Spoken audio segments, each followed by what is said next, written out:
Cancer Healer Center, a new beginning.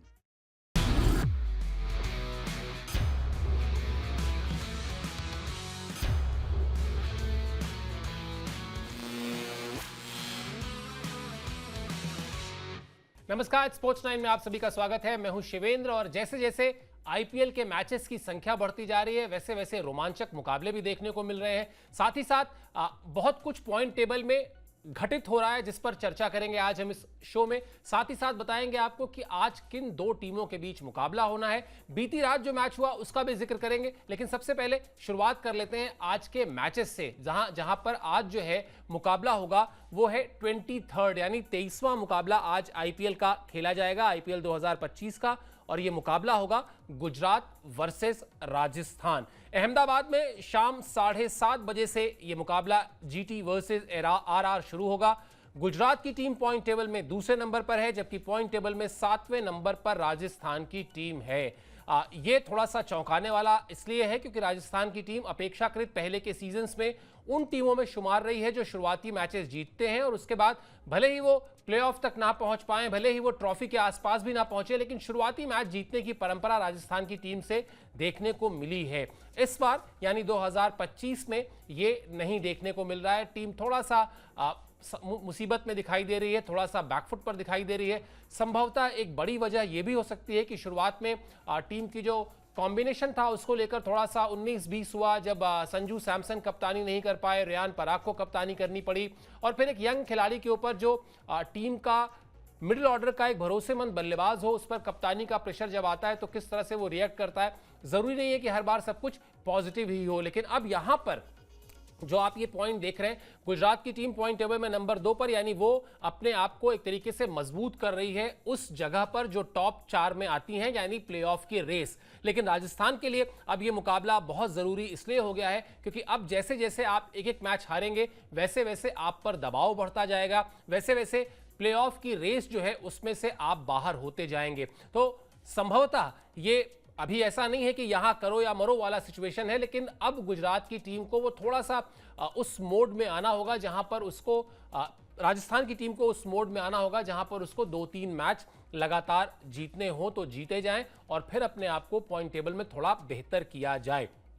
क्या होने वाला है आज के मैच में ये भी आपको बताते हैं। दोनों टीमों का जो मिडिल ऑर्डर है ना उस पर खास नजर रहेगी क्योंकि दोनों टीमों का मिडिल ऑर्डर उस तरह से अभी क्लिक किया नहीं है।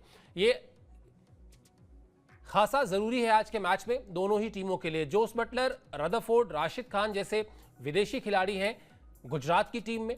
कप्तान शुभमन गिल वहां पर है। राहुल तेवतिया गुजरात का एक्स फैक्टर हो सकते हैं जिस तरह की वो बल्लेबाजी करते हैं। उसके अलावा मोहम्मद सिराज, प्रसिद्ध कृष्णा और ईशांत शर्मा तेज गेंदबाजी की बागडोर संभालेंगे। अब यहां दो इंपॉर्टेंट पॉइंट्स हैं।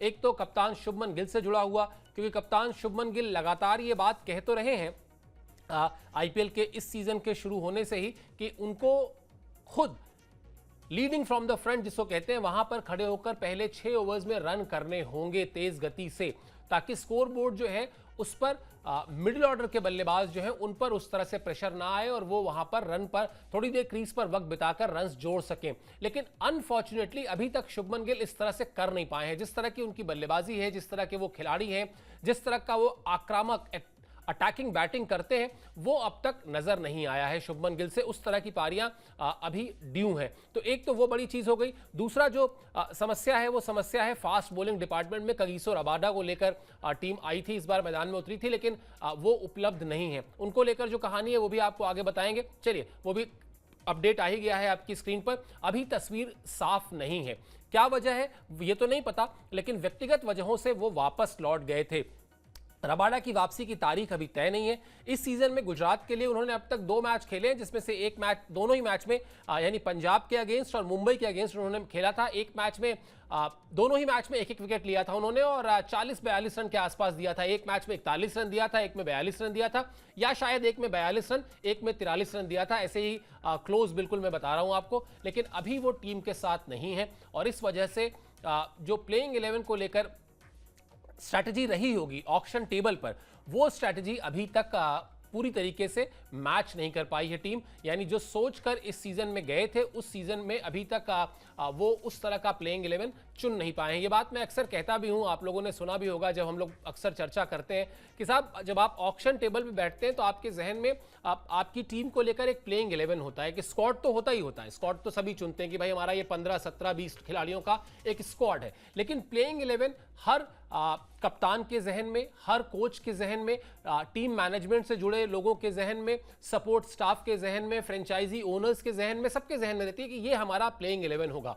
उस प्लेइंग 11 में कई बार क्या होता है कि शुरुआत के 4-5 मैचेस में कुछ चीजें गड़बड़ हो जाती हैं। उदाहरण के लिए आप ले लीजिए, जैसे मैंने अभी बताया कि संजू सैमसन कप्तानी नहीं कर पाए राजस्थान की, या जसप्रीत बुमराह शुरुआत के मैचेस नहीं खेल पाए मुंबई के लिए, या कगिसो रबाडा जो है अभी अवेलेबल नहीं है, या मयंक यादव अभी अवेलेबल नहीं है। तो इस तरह के जो खिलाड़ी हैं, इनके अवेलेबल ना होने का जो फर्क पड़ता है, वो फर्क पड़ता है कि वो जो सही संयोजन होना चाहिए, वो जो सही कॉम्बिनेशन होना चाहिए टीम का, वो कॉम्बिनेशन आप स्क्वाड में तो रहते हैं लेकिन आप सिलेक्शन के लिए अगर अवेलेबल नहीं है तो फिर कोचेस के लिए, कैप्टन के लिए प्रॉब्लम ये हो जाती है कि उनको अपने प्लेइंग 11 की जो मूल तस्वीर थी उसमें बदलाव करना पड़ता है। कई बार वो बदलाव आपका बहुत फर्क नहीं डालता है, लेकिन कई बार वो बदलाव आपका ज्यादा फर्क डालता है और वो फर्क होता है नकारात्मक। और इसीलिए एक खिलाड़ी, कहने को टीम गेम है, सिर्फ एक खिलाड़ी से सब कुछ नहीं होता, लेकिन एक खिलाड़ी की कमी किस तरह से आपकी तैयारियों को डेंट कर देती है, नुकसान पहुंचा देती है, ये इस तरह का उदाहरण है। तो रबाडा का भी जैसा मैंने कहा कि तस्वीर साफ नहीं है, कब तक लौटेंगे अभी फिलहाल जो है वो फ्रेंचाइजी की तरफ से उनको लेकर कोई अपडेट नहीं आई है कि आखिर क्या वजह थी, क्यों गए थे और फिर कब तक आएंगे और कब से वो सिलेक्शन के लिए अवेलेबल होंगे, कब से वो खेलेंगे। यहां पर एक थोड़ा सा पेंच फंसा हुआ है। चलिए राजस्थान की बात कर लेते हैं। राजस्थान की तरफ से जो बात अभी हम शुभमन गिल के लिए कर रहे थे, हालांकि शुभमन गिल कप्तान है, यहां पर यशस्वी जायसवाल कप्तान नहीं है, लेकिन उसी तरह के खिलाड़ी हैं, उसी स्टेचर के खिलाड़ी हैं जिस तरह से उन्होंने अपनी पिछले कुछ सीजन्स में अपनी उपयोगिता साबित की है। ऐसा भरोसा है राजस्थान की टीम को भी और साथ ही साथ उनके फैंस को भी कि यशस्वी जायसवाल बड़ी पारी अब खेलेंगे और ऐसी बड़ी पारी जो मैच के नतीजे पर असर डाले, यानी वो 35-40 या 45 रन नहीं बल्कि एक मैच विनिंग नॉक उनके बल्ले से निकले। संजू सैमसन कीपिंग भी करेंगे, कप्तानी भी करेंगे, ये बताना आपको इसलिए जरूरी है क्योंकि पिछले मैच से ही उन्होंने कप्तानी संभाली है, वरना उनकी उंगली में चोट थी और वो कीपिंग नहीं कर रहे थे, इसलिए अब कीपिंग भी कर रहे हैं, बतौर बल्लेबाज भी रहेंगे, कप्तानी भी करेंगे। और एनसीए का जो सेंटर ऑफ एक्सीलेंस है वहां से उनको फिटनेस सर्टिफिकेट मिल चुका है। Shimron Hetmyer, Hasaranga, Jofra Archer और तीक्ष्णा, ये 4 विदेशी खिलाड़ी हैं जिन पर नजर रहेगी आरआर के खेमे से। अब बड़े ही कमाल के खिलाड़ी हैं 4 के चारों, और चारों खिलाड़ी जो हैं इस लीग को, इस फॉर्मेट को बहुत बेहतर तरीके से समझते हैं। 2 खिलाड़ी ऐसे हैं भारतीय टीम के जो काफी एक तरीके से सीजन प्लेयर है जब आप बात करते हैं T20 फॉर्मेट की, ध्रुव जुरेल और नीतीश राणा। नीतीश राणा तो कप्तानी भी कर चुके हैं और अब जो है उनको इस रोल में देखा जा रहा है जहां वो राजस्थान की टीम के लिए एक भरोसेमंद बल्लेबाज के तौर पर अपनी जगह बनाने की कोशिश कर रहे हैं। प्रयास यही होगा टीम का, जो बात हम शुरू में कर रहे थे कि भाई राजस्थान की टीम भले ट्रॉफी के आसपास नहीं, पहला सीजन जीता, उसके बाद फिर काफी दूरी रही इस टीम की ट्रॉफी से। बावजूद इसके ये टीम अर्ली स्टार्ट करने में बड़ी अच्छी टीम मानी जाती है। ऐसा कहा जाता था कि पता नहीं बीच मैचेस तक, यानी मान लेते हैं अगर 14 मैच एक बेंचमार्क मान ले तो 7-8 मैचेस तक ये टीम अलग तेवर में दिखाई देती है, उसके बाद इससे गलतियां शुरू होने लगती हैं। अब पता नहीं ये ब्लेसिंग इन डिस्गाइज हो शायद कि इस बार शुरुआत में गलतियां हो रही हैं और धीरे धीरे वो टीम उस कॉम्बिनेशन में आएगी, उस तरह के रिदम में आएगी, उस तरह के तालमेल में आएगी जहां से जीतना शुरू करेगी। लेकिन फैक्ट ये है, कड़वा सच ये है कि अब उसमें देरी हो रही है। अगर अब राजस्थान की टीम मैचेस गंवाती है तो उसके लिए मुश्किल होगी। रियान पराग पर फैंस की नजर रहेगी। रियान पराग ने पिछले सीजन में अपने आप को एक भरोसेमंद बल्लेबाज के तौर पर स्थापित किया था, यानी खेल वो इस टीम के लिए पहले से रहे हैं, आईपीएल को अच्छी तरह समझते हैं, रन्स भी करते रहे हैं। लेकिन एक खिलाड़ी के रन बनाने में और एक खिलाड़ी के रन बनाने के साथ साथ अपने फैंस पर यह भरोसा बनाने में कि मैं जब तक क्रीज पर हूं तब तक मैच लाइव है, तब तक ये मैच हमारी टीम हारी नहीं है, तो वो जो इमेज बनती है, वो जो पोर्ट्रे होता है, वो पिछले सीजन में हुआ था रियान पराग को लेकर। लेकिन इस सीजन में अभी शुरुआत में उस तरह की रंगत में नहीं दिखाई दी है। शायद वो जो कप्तानी का प्रेशर होता है, वो कप्तानी का प्रेशर आड़े आ रहा था, अब वो प्रेशर नहीं है। अब रियान पराग को यहां से अपने उस जोश, अपने उस जज्बे को दिखाना होगा जिसके लिए उनको इस लीग के जो सबसे प्रोमिनेंट खिलाड़ी हैं इस टीम के, वो खिलाड़ी जो सबसे ज़्यादा जिनके अंदर चमक है, जो यंगस्टर्स में अपने आप को अलग लेकर जाते हैं अपनी परफॉर्मेंस से, उनमें से एक है रियान पराग। अब उनको इस अपनी छवि पर खरा उतरना होगा। चलिए अहमदाबाद की बात कर लेते हैं, जहां पर यह मैच खेला जाना है। क्या है कहानी वहां पर? कहानी है साहब कि हाई स्कोरिंग मैच देखने को मिल सकता है, यानी ये काफी हद तक संभव है कि आपको 200 से ज्यादा रन बनते दिखाई दें। अब ये 200 से ज्यादा रन गुजरात की टीम बनाएगी या राजस्थान की टीम बनाएगी, ये कहना अभी मुश्किल है, लेकिन हाँ लगभग 10 के आसपास की एवरेज से यहां पर रन बने हैं। अब पेच ये फंस रहा है। देखिए ये जो पॉइंट आपकी स्क्रीन पर इस वक्त है, ये बड़ा इंटरेस्टिंग पॉइंट है और ये बड़ा पेच वाला पॉइंट है। अहमदाबाद में दरअसल लाल मिट्टी वाली पिच भी है और काली मिट्टी वाली पिच भी है। काली मिट्टी की पिच पे क्या होता है कि भाई धीमी होती है, थोड़ा उछाल कम होती है, थोड़ा स्पिनर्स यहां पर फायदा उठाते हैं, जबकि लाल मिट्टी की पिच अपेक्षाकृत तेज होती है और वहां पर उछाल भी ज्यादा होता है। गुजरात की टीम होम टीम है, अपने फास्ट बॉलर्स पर भरोसा करेगी या अपने स्पिनर्स पर भरोसा करेगी, वो किस तरह से मुकाबले को चलते देखना चाहती है, वो किस तरह की मिट्टी पर कंफर्टेबल है, वो किस पिच पर खेलना चाहती है। थोड़ा सा तो होम कंडीशंस का फायदा मिलता है टीमों को और वही देखने को मिल सकता है। लेकिन मैं जब भी कोई हाई स्कोरिंग मैच की बात करता हूं, मुझे लगता है कि शायद सबसे इंपॉर्टेंट पॉइंट जो है, वो सबसे इंपॉर्टेंट पॉइंट ये है,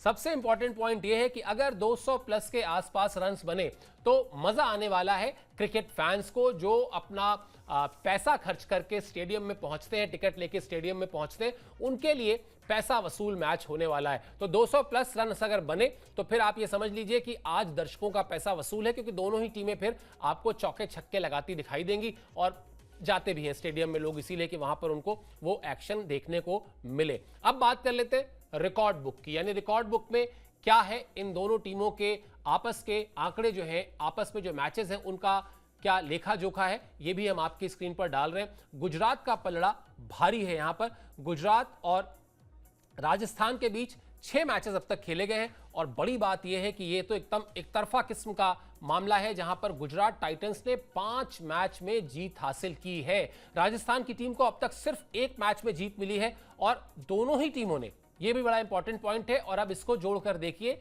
पिछले वाले पॉइंट से जो मैं बात कर रहा था पिच को लेकर, अभी तक इन दोनों ही टीमों ने एक दूसरे के खिलाफ आईपीएल की हिस्ट्री में 200 प्लस का स्कोर नहीं बनाया है। यानी एक तरफ कहानी यह है कि 200 प्लस नहीं गई हैं टीमें, ना गुजरात ने राजस्थान के खिलाफ बनाया है, ना राजस्थान ने गुजरात के खिलाफ बनाया है। लेकिन मैदान क्या कहता है? मैदान अहमदाबाद का यह कहता है कि अगर आप ये काम करना चाहते हैं, अगर आप ये हिम्मत दिखाना चाहते हैं कि आज स्कोर बोर्ड पर 200 से ज्यादा रन जोड़े, तो आइए, मौका अच्छा है। पिच से आपको पूरा सपोर्ट मिलेगा, पिच आपको बल्लेबाजी के लिए मुफीद मिलेगी, उसके अनुसार मिलेगी।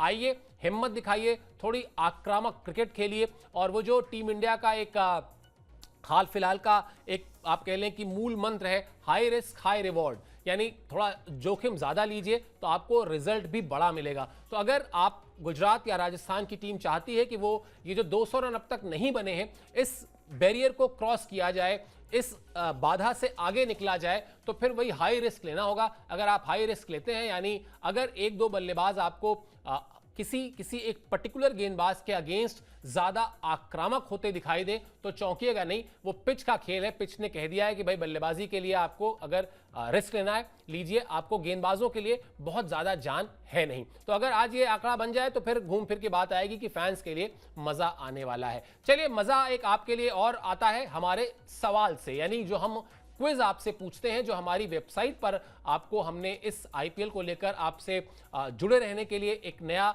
इनिशिएटिव लिया है, जहां पर हम आपसे सवाल पूछते हैं। उस सवाल का सही जवाब देने वाले 3 प्रतियोगियों को बाकायदा आकर्षक पुरस्कार भी मिलता है। क्या है आज का सवाल? आज का सवाल यह है कि राहुल द्रविड़ किस टीम के हेड कोच हैं? ऑप्शन है Gujarat Titans, Mumbai Indians, Rajasthan Royals, Delhi Capitals. अब मैं बहुत आसान भाषा में, आसान शब्दों में आपको इस क्विज में पार्टिसिपेट करने का तरीका बता देता हूं, भाग लेने का तरीका बता देता हूं। आप देख रहे हैं हमारे इस ग्राफिक्स प्लेट पर एक वेबसाइट का एड्रेस दिया हुआ है, www.tv9hindi.com। इस वेबसाइट पर आप जैसे ही जाएंगे, जो हमारी वेबसाइट है, उस वेबसाइट पर आपको क्विज का एक सेक्शन मिलेगा। उस सेक्शन में आप जब जाएंगे तो वहां पर आपको सेम यही सवाल मिलेगा जो इस वक्त आपकी स्क्रीन पर है। आपको A, B, C, D इन चारों में से जो भी ऑप्शन सही लगता है उस ऑप्शन को सेलेक्ट कीजिए, जवाब दीजिए, और अगर आपका जवाब सही हुआ और साथ ही साथ किस्मत ने आपका साथ दिया और आप उन 3 प्रतियोगियों में रहे जो चुने जाएंगे तो आपको आकर्षक पुरस्कार भी मिलेगा। www.tv9hindi.com। अब बात कर लेते हैं बीती रात के मुकाबले की। दिलचस्प मैच था, लेकिन उस दिलचस्प मैच में चेन्नई के हाथ हार आई, हार भी लगातार चौथी। पंजाब ने हराया इस बार उसको, और किस तरह से यह शानदार जीत हासिल की। पंजाब ने 18 रन के मार्जिन से हराया चेन्नई को। पंजाब ने चेन्नई को 220 रन का लक्ष्य दिया था। चेन्नई की टीम 5 विकेट पर 201 रन ही बना पाई।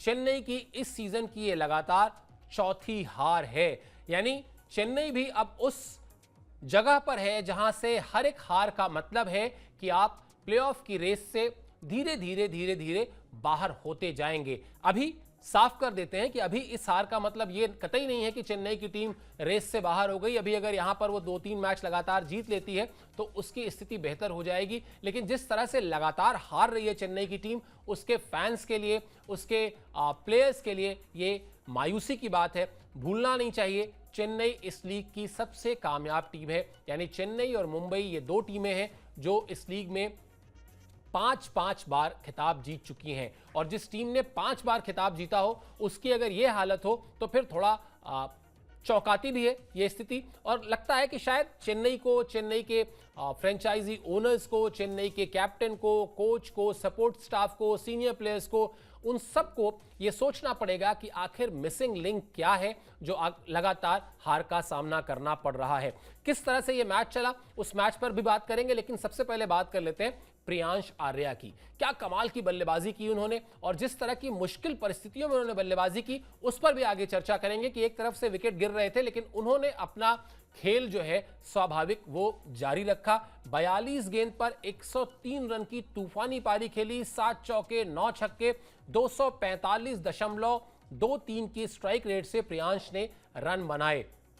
उनको प्लेयर ऑफ द मैच चुना गया।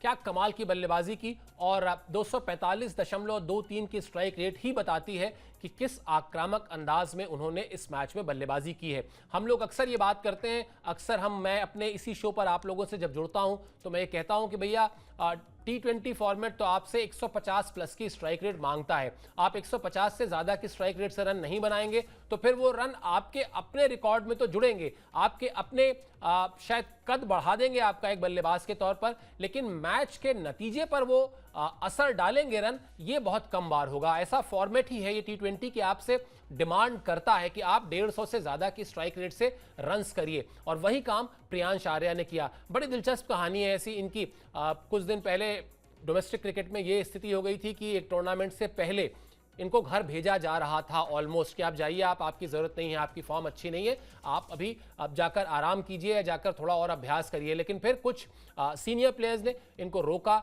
उसके बाद किस तरीके से चीजें टर्न अराउंड हुआ, किस तरह से डोमेस्टिक क्रिकेट में इन्होंने फिर रन्स किए, इनके लिए पैरवी की गई थी रिकी पॉन्टिंग से कि भाई बड़ा अच्छा प्लेयर है, तब जब रिकी पॉन्टिंग दिल्ली की टीम के साथ थे, लेकिन तब उनके पास जगह नहीं थी। अब उनके पास जगह थी, उन्होंने प्रियांश को अपने साथ जोड़ा। नतीजा सामने है, किस तरह से उन्होंने शानदार शतक लगाया, जिस तरह से बल्लेबाजी की, चौके छक्के, मतलब ट्रीट टू वॉच जो हम कहते हैं ना, वो ट्रीट टू वॉच था कल प्रियांश आर्या का बल्लेबाजी करना। चलिए क्या कहा उन्होंने ये बताते हैं। एक खिलाड़ी के लिए बहुत खास होता है जब उसका शतक टीम को जीत दिलाए, यानी उसके शतक की बदौलत टीम जीते। मैं हमेशा कहता हूं कि जैसे आप ओलंपिक में जब आप जाते हैं और पोडियम फिनिश करते हैं, आप जब पोडियम पर खड़े होते हैं, आपके सामने आपके देश का झंडा ऊपर जा रहा होता है, तो ऐसा लगता है उस दिन उस समय जो है आपके ना रोंगटे खड़े हो जाते हैं। ऐसा लगता है कि आज मैंने कुछ ऐसा किया है जिसकी वजह से मेरे देश का नाम रोशन हुआ है। वो वाली फीलिंग आती है जब आप एक शतक लगाएं, उस शतक से मुश्किल परिस्थितियों से टीम को बाहर निकालें, टीम को जीत दिलाएं, यंग हो आप, और फिर आपको भी लगता है कि हाँ यार आज कुछ अच्छा हुआ है। कुछ ऐसी ही फीलिंग है प्रियांश आर्या की भी, जो उन्होंने स्टेटमेंट दी मैच में जीत के बाद और उनको प्लेयर ऑफ द मैच भी चुना गया। ये कमाल का एहसास है, टीम के लिए रन बनाकर अच्छा महसूस हुआ, मेरी बल्लेबाजी का यही अंदाज है। श्रेयस भैया ने मुझसे कहा था कि अपने अंदाज में बल्लेबाजी करो, अगर मैं आउट भी हो जाऊंगा तो परेशानी की कोई बात नहीं है। उनकी सलाह थी कि मुझे उस अंदाज में बल्लेबाजी करनी चाहिए जैसा मेरा दिमाग कह रहा है, हालात के हिसाब से खेलना इसमें शामिल है। जब निहाल बल्लेबाजी के लिए आया तो मैं सिंगल डबल लेने की सोच रहा था, लेकिन उसने मुझसे कहा कि मैं अपने अंदाज में बल्लेबाजी करूं, इसके बाद मैंने ऐसा ही किया। यानी कई बार जो बड़े बूढ़े कहते हैं ना कि अपने दिमाग की सुनो, अपने दिल की सुनो, और आंख मूंद के जो कह रहा है आपका दिमाग और दिल वो करो। कई बार ये लड़ाई दिमाग और दिल में भी होती है। शायद यहाँ पर जो प्रियांश कह रहे हैं दिमाग और दिल की लड़ाई थी, दिमाग कह रहा होगा कि भाई अभी मुश्किल स्थिति में है टीम, आपकी विकेट्स लगातार गिर रहे हैं, थोड़ा सिंगल डबल लेते हैं। दिल कह रहा था कि नहीं भाई, जैसा खेलते हो वैसा खेलो, जैसा अंदाज है वैसा खेलो। और निहाल वडेरा जिन्होंने खुद रन्स नहीं किए बहुत ज्यादा, लेकिन उनकी देखिए सलाह कितनी काम आई। उन्होंने प्रियांश को कहा, जो प्रियांश ने बताया भी, कि भाई तुम तो वैसे खेलो जैसे तुम खेलते हो। और उसके बाद जो प्रियांश ने तबाही मचाई है, मतलब चेन्नई की टीम भी हैरान हो गई होगी कि किस तरह से जब शुरुआत हुई तो चेन्नई को लगा कि वाह ये मुकाबला तो अपना है। 3 हार ऑलरेडी हो चुकी थी और अब ये हम जीत जाएंगे, यहां से जीत की पटरी पर वापस आएंगे, टीम की किस्मत बदलेगी। लेकिन प्रियांश आर्या ने कहा नहीं, जब तक अभी मैं हूं तब तक ऐसा नहीं है। और बिल्कुल उन्होंने अपनी चाहत को एग्जीक्यूट किया, अपने प्लान को बेहतर तरीके से एग्जीक्यूट किया। नतीजा आपके सामने है, शतक लगाया, अपनी टीम को जीत दिलाई। और जो मैं बार बार कह रहा हूं कि मुश्किल परिस्थितियों में, वो भी आपको बताते हैं क्यों थी मुश्किल परिस्थितियां। मुश्किल परिस्थितियां आई थी, पहले ये देख लीजिए आप, 103 रन, 42 गेंद, 7 चौके, 9 छक्के, 245.23 का स्ट्राइक रेट, जिस पर अभी हम लगातार चर्चा भी कर रहे थे। इसके बाद अब आपको बताते हैं कि क्यों मैं कह रहा हूं कमबैक वाली बात। कमबैक वाली बात मैं इसलिए कह रहा हूं कि क्योंकि जब पंजाब की टीम बल्लेबाजी कर रही थी तो 83 रन पर उसके 5 विकेट गिर चुके थे। 5 मुख्य बल्लेबाज दहाई के आंकड़े तक भी नहीं पहुंचे पंजाब की टीम के। प्रभसिमरन सिंह 0, श्रेयस अय्यर 9, मार्कस स्टोइनिस 4, निहाल ने बनाए 9 रन और ग्लेन मैक्सवेल ने बनाया 1 रन। यह आपके सामने स्क्रीन पर है, देखिए किस तरह के रिकॉर्ड, यानी प्रभसिमरन 0, श्रेयस 9, स्टोइनिस 4, निहाल 9, मैक्सवेल 1। बावजूद इसके प्रियांश आर्या ने अपनी उस आक्रामक बल्लेबाजी को जारी रखा जिसके लिए वो जाने जाते हैं, और उनका बहुत ही शानदार तरीके से साथ दिया शशांक सिंह ने। शशांक सिंह पहले भी पंजाब के लिए ये काम कर चुके हैं। उन्होंने भी एक मिडिल ऑर्डर में बहुत ही शानदार अर्धशतक लगाया, जिसका नतीजा ये हुआ कि पंजाब की टीम जो 83 रन पर 5 विकेट खो चुकी थी, ये आपके सामने शशांक सिंह के आंकड़े हैं। 36 गेंद पर नॉट आउट 52 रन, 2 चौके, 3 छक्का, 144.44 की स्ट्राइक रेट से रन्स बनाए उन्होंने। और यही वजह है कि 83 रन पर 5 विकेट गंवाने के बाद भी पंजाब की टीम ने ऑलमोस्ट 225 रन जोड़ दिए स्कोरबोर्ड पर, और इस मुकाबले को फिर जीत भी लिया, और जीत के साथ साथ अपना जो पॉइंट टेबल में अपने आप को और मजबूत कर लिया।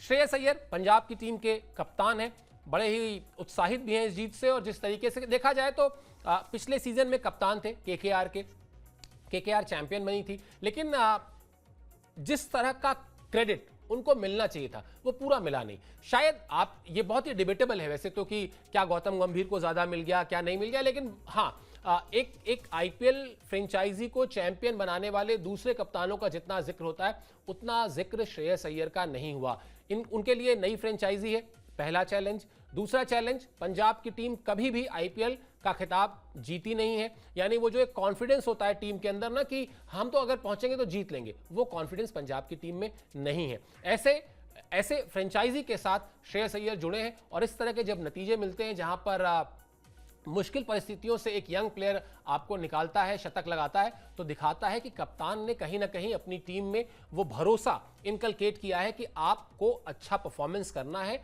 और आपको अपना स्वाभाविक खेल खेलना है बगैर किसी दबाव में आए। क्या कहा श्रेयस अय्यर ने वो आपको दिखाते हैं। उन्होंने कहा कि मैदान कोई भी हो, अगर हम पहले बल्लेबाजी कर रहे हैं तो इसी अंदाज में खेलेंगे। हमारे पास बड़े शॉट्स खेलने वाले बल्लेबाज हैं, हमारे पास अच्छी टाइमिंग के साथ बल्लेबाजी करने वाले खिलाड़ी हैं। प्रियांश की बल्लेबाजी को देखना शानदार अनुभव था।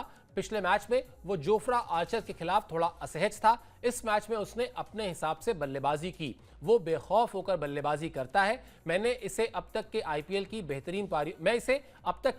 बेहतरीन पारियों में गिनता हूं। यानी जितने आईपीएल श्रेयस अय्यर ने खेले हैं, देखे हैं और कप्तानी की है, उसमें उनके दिमाग में ये एक one of the best inning रही जो प्रियांश आर्या ने खेली। और जिस तरह से, जैसे मैं बार बार कह रहा हूं कि 83 रन पर जब आधी टीम आपकी पवेलियन लौट चुकी हो, टीम का हर बड़ा और स्थापित नाम जो है वो आपका साथ छोड़कर जा चुका हो, वहां अपने शॉट्स को बैक करना, वहां अपनी आक्रामकता को बैक करना, अपने अग्रेसिव अप्रोच को बैक करना मुश्किल होता है। वो भी तब जब आप कोई बहुत स्थापित नाम ना हो। ये काम किसी ऐसे खिलाड़ी ने किया होता जिसके पास बहुत लंबा चौड़ा एक्सपीरियंस होता तो आप कहते कोई बात नहीं, उसको पता था कि उसके पास अनुभव है और वो इस मुश्किल हालात से टीम को निकाल लेगा। लेकिन अगर एक यंगस्टर यही काम करता है तो उसमें क्रेडिट जाता है कप्तान को भी। जब एक यंगस्टर के तौर पर श्रेयस अय्यर ने यह काम भारतीय टीम के लिए किया था तब उनको तो वो क्रेडिट मिला ही था, साथ साथ कप्तान के लिए भी कहा जाता था कि नहीं भाई, कप्तान ने अपने खिलाड़ियों में ये भरोसा जगाया है कि आपको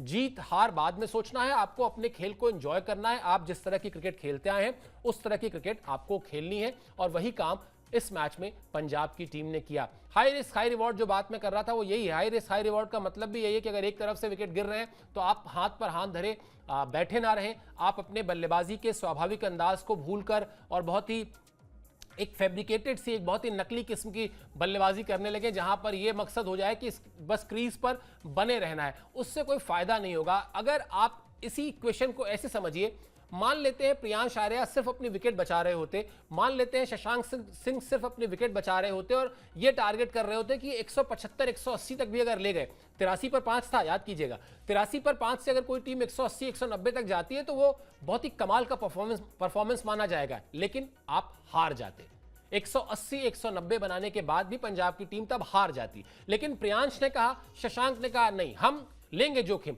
हो सकता है 120 रन 130 रन पर टीम ऑल आउट हो जाए, लेकिन 190 पर भी हारेंगे, 130 पर भी हारेंगे। हाँ, रिस्क लेंगे, हो सकता है नतीजा कुछ और हो जाए। और देखिए कुछ और नतीजा हो गया क्योंकि रिस्क लिया, 220 के आसपास पहुंच गए और उसके बाद पूरी की पूरी टीम ने मिलकर जिस तरह से परफॉर्मेंस किया, यह दिखाता है हाई रिस्क हाई रिवॉर्ड की थ्योरी का फायदा क्या है। कई बार आपको जोखिम लेना पड़ता है, खासतौर पे T20 के फॉर्मेट में जहां आपको सिर्फ 20 ओवर बल्लेबाजी करनी है। चेन्नई की टीम से क्या गलती हुई वो आपको दिखाते हैं, वो भी अपडेट करते हैं आपको कि लगातार चौथी हार जो है उसके पीछे की कहानी क्या है। वहां पंजाब से बिल्कुल उलट कहानी है। वहां शुरुआत अच्छी मिली थी, वहां ऐसा नहीं था कि कोई खराब शुरुआत मिली हो। आपकी स्क्रीन पर है वो डेटा, 6.3 ओवर में 61 रन पर पहला विकेट गिरा, यानी लगभग 10 के रन रेट से रन बनाने की शुरुआत हो चुकी थी और चाहिए भी थे लगभग 10-11 रन के आसपास ही चाहिए भी था प्रति ओवर। लेकिन उसके बाद जिस तरह से ऋतुराज गायकवाड़ 1 रन पर आउट हो गए,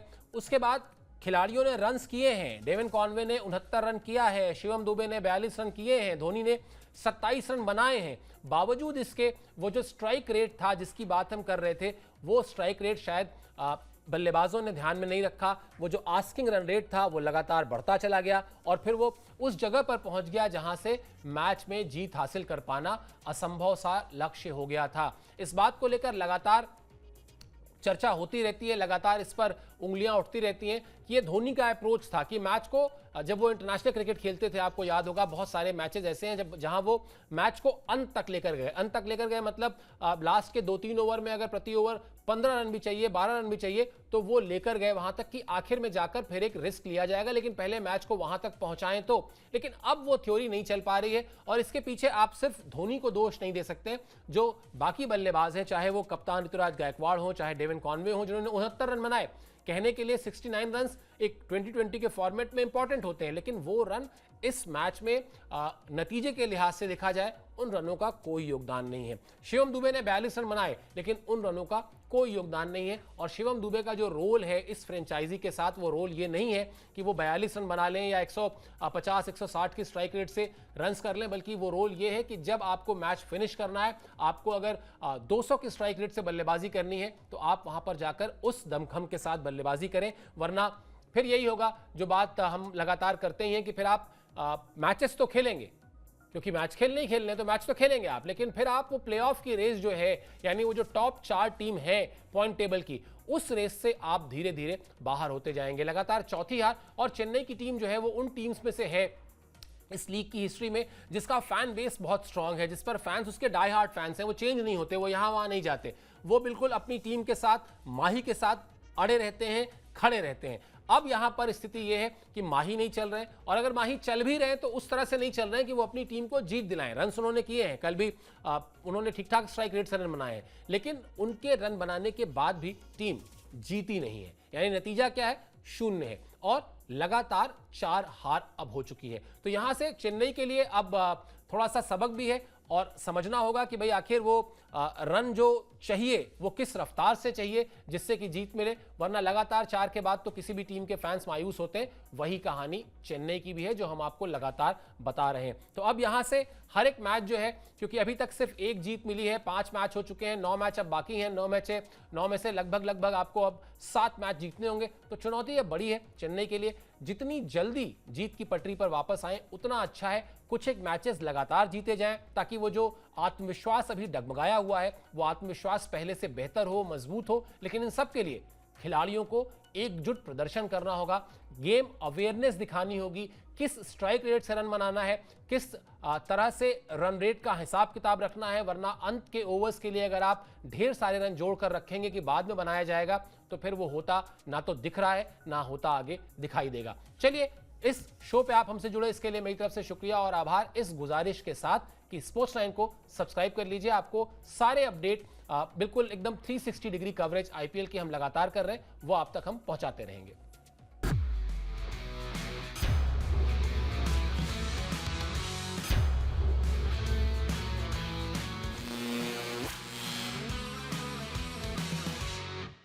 Cancer Healer Center, a new beginning.